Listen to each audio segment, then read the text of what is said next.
علياء قمر طلع طبعا بتعيط وبتحكي للناس ظروفها اللي هي فيها، فالناس بتعلق على ان هي دي دموع تماسيح وما الى ذلك، فعلياء بترد عليهم ويعتبر بتشتمهم او بتقول لهم نفس الكلام.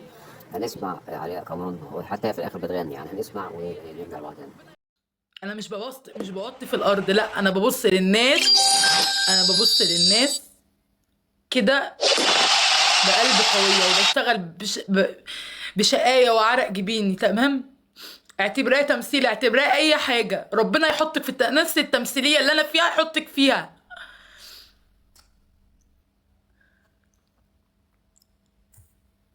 نفس التمثيليه اللي انا فيها ربنا يحطك فيها. نفسي يا رب يا رب، اللي يقول تماسيح واللي يقول تعابين تتحط في اللي انا فيه ان شاء الله. ربنا يحطك في اللي انا فيه. ربنا يحطك في اللي انا فيه. يعني ربنا يحطك في نفس اللي انا فيه. انت ما عشتيش عشتي عشان تجربي تمثيل ولا مش تمثيل. انت ما جربتيش عشتي. بجد ما جربتيش عشتي. ربنا يجرب لك اي دموع من دموعي تبقى تماسيح كده، ونقول لك دموع تماسيح. لا يا نوني، انا مش زعلانه والله، بس يعني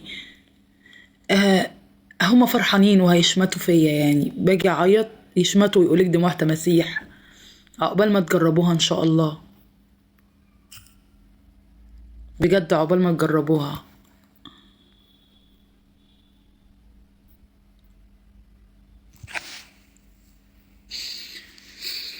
انا باخد قطره لعينيا، التعب عينيا وتعبانه، اقسم بالله حالتي زي الزفت، اقسم بالله بقت حالتي زي الزفت حرفيا. عيب اللي انتوا بتعملوه ده. انا بنزل اشتغل، يعني بعمل حاجات بسيطه، عشان كده بفتح لايفات. مش عارفه انا بفتح لايفات ليه. حتى الرزق محدش يدعمها. يعني عيب اللي انت بتعمليه ده والله بجد. هتستفادي ايه لما تقولي محدش يدعمها؟ انت هتستفادي ايه؟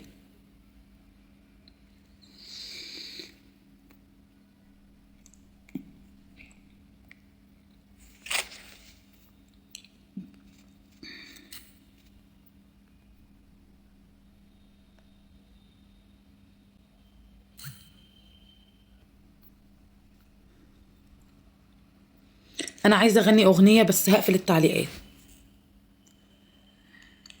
على كل لون شفتك يا دنيا ما تداريش، وما تعمليش في هالبرية ما تجذبيش. ليه واقفة ضدي في كل حاجة؟ يا جماعة عايزة اغني بجد بقى، مش عايزة اعيط ولا عايزة اشيل الدنيا هم. الله الله، صوتي جميل يا ولاد.